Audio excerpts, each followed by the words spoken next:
How's it going, everyone? I'm your host, Devin Howard. Things got heated in the Lakers versus Rockets game last night, and I'm gonna tell you all about it. But first, click subscribe and then follow me on Instagram at Devin Howard. Last night's game was tense in more ways than one. LeBron James stayed true to his word and led his team to victory. The Rockets lost 111 to 106 in the game. So sure, that's a reason why some of the Rockets players might be in a bit of a foul mood. The Lakers have been underperforming this season, so maybe they really didn't expect to lose. But the tension is due to a lot more than that. James Harden and Chris Paul have a bone to pick with the referee, Scott Foster. There's a pretty nasty history between Foster and the Houston team, so much so that Harden and Paul are calling for him to be banned from officiating Rockets games. Yeah, that'll never happen. The two players weren't holding back when asked about Foster's calls. He called 12 fouls on the Rockets last night, 7 of which came in the fourth quarter. Chris fouled out when Foster got him with a technical with only 33 seconds left on the clock. Not surprisingly, Chris was irritated. He also called Harden several times throughout the game, and the players feel personally targeted by him. They criticized his officiating and aren't mincing any words when it comes to how they feel about him as a member of the league. I never really talk about officiating or anything like that, but just rude and arrogant. I mean, you aren't able to talk to him throughout the course of a game, and it's like, how do you build that relationship? Okay, rude and arrogant? Maybe people can agree with that, but the whole inability to talk during games? On Twitter, some people are saying that players shouldn't be allowed to communicate with refs at all, and that any conversations need to go through the coaching staff.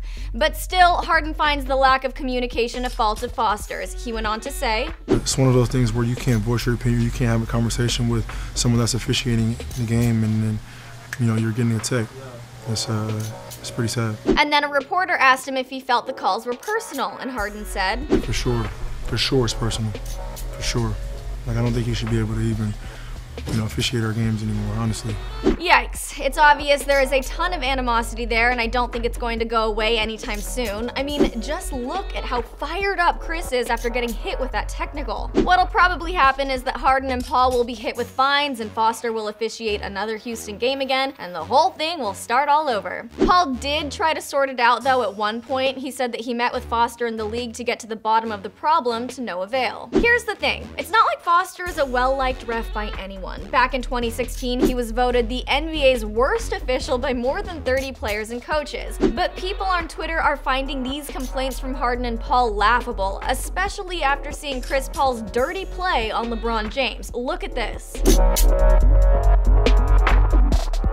He really yanks his arm back, doesn't he? And they're friends, too. Shocked viewers were tweeting things like, "Someone needs to slap the shit out of Chris Paul, man, so dirty, and him and Bron are friends, too." Another said, "League should review it and suspend him, not a basketball play." James Conner even chimed in, writing, "Dang, Chris Paul, that's wild, shaking my head." You know it's bad when James Conner, a typical nice guy in the NFL, has to call you out. Fumble fans, what do you think about all of this? Does Foster have it out for Harden and Paul, or is that just the name of the game? Let me know in the comments, and then make sure you subscribe.